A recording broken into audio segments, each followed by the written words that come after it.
In this video, I will teach you how to edit welcome emails on Substack.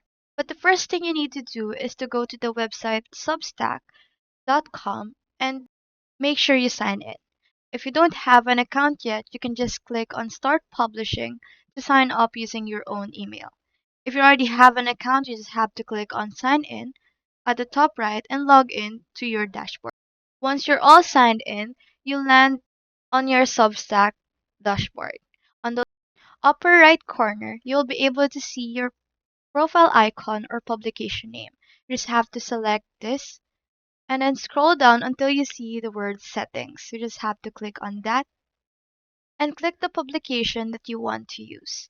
Let's say this one.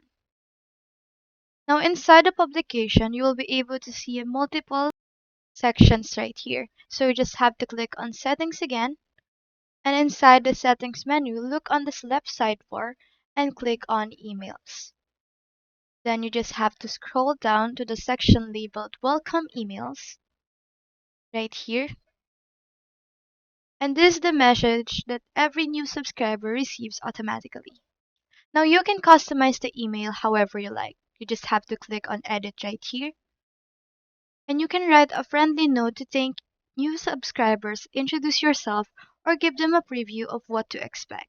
You can also format the text, add links, headings, or even emoji to make it more personal. You can do this by using all of these customization buttons right here.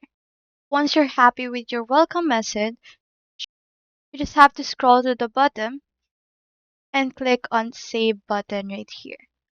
So from now on, every new subscriber will receive your custom welcome email automatically. And that's how you edit your welcome emails on Substack.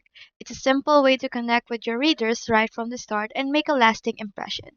So that's all there is today. Hope we help.